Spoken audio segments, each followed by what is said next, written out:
kantombazana. Shephisa isitya apha kwam. Kwathi xa umakoti.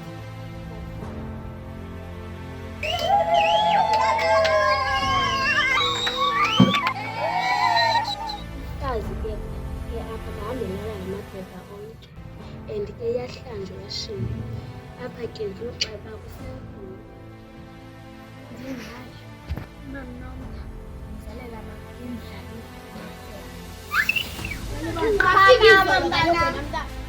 kaloku walihlulekile uba yindoda wena ayisuhara ndoda tatu husband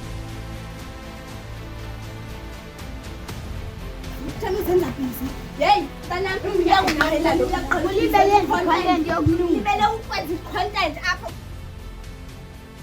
Ang baba, di ba? Ang baba.